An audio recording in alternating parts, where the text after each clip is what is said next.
Gentleman yields back. Mr. Lieu. Thank you, Chairman Adler. You're going to hear a lot of words from my Republican colleagues today on this committee, and all I have to do is give you one example that is devastating to their statements, and that is this. A 10-year-old girl got raped in Ohio and got pregnant. She could not get an abortion because none of the exceptions in Ohio law would have authorized it. And what did MAGA Republicans do? They smeared her. They said she was lying. In fact, at least one Republican member of this committee publicly tweeted that she lied and then quietly deleted that tweet when, guess what? Her perpetrator was arrested. I call on any MAGA Republican who smeared this little girl to publicly apologize. But the story gets worse than that, because this little girl had to go to Indiana to get an abortion or abortion care. And guess what MAGA Republicans are doing now? They're going after the doctor. That's right, the doctor who helped this little girl. Because the truth is, MAGA and far-right Republicans want government-mandated pregnancies for everyone, including 10-year-old rape victims. That is extreme. Now, let's go to the Supreme Court's radical Dobbs decision. And when you read it, it's very clear that multiple Supreme Court justices lied in order to get confirmed. You cannot square what the majority said in Dobbs with the statements by Justices Gorsuch and Kavanaugh. Now, let's look what this opinion said. One of the reasons that they overturned Roe v. Wade is they said that the Constitution makes no reference to abortion. So, Professor Murray, let me ask you this question.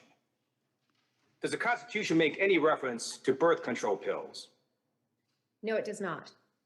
So under the Supreme Court's radical far-right opinion, they could give politicians the power to decide who can get birth control pills. Isn't that right? That is correct. Yeah. Professor Murray, does the Constitution make any reference to condoms? No. So under the Supreme Court's radical opinion, these justices could give politicians the power to ban condoms. Isn't that right? It is possible, yeah. Legal Director Warbelow, question for you.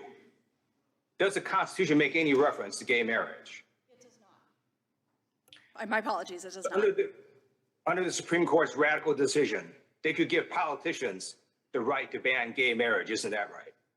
Certainly, Justice Thomas invited those challenges and is welcoming the opportunity to revisit those questions by the court.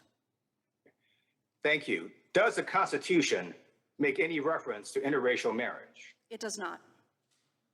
So under the Supreme Court's radical decision, they could certainly give politicians the right to decide whether or not to ban interracial marriage. Isn't that right? That is the invitation that has been made. You know what the Constitution does make reference to, by the way? A well-regulated militia. I hope the Supreme Court actually looks at that phrase and actually adheres to it. But that's another matter. So let's return now to this issue. Under the Dobbs decision, the Supreme Court justices said that Roe was egregiously wrong from the start. That means Justices Gorsuch and Kavanaugh had to have known that during their confirmation hearings because Roe v. Wade was decided 50 years ago. Will the gentleman yield for exactly what the justices said during their confirmation hearing? Yeah, I didn't think so. Did any of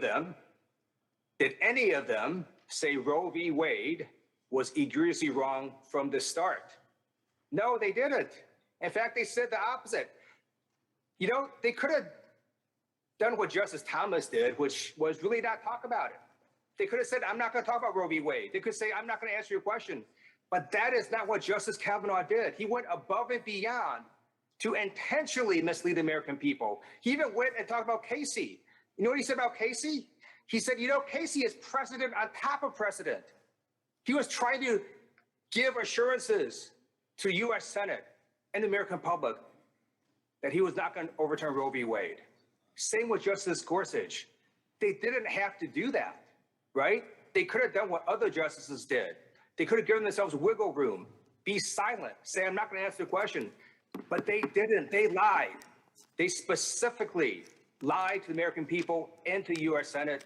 And that's why Alexandria Ocasio-Cortez and I have written a letter to U.S. Senate asking them to make a finding on whether Justice Gorsuch and Kavanaugh lied to the American people. I yield back.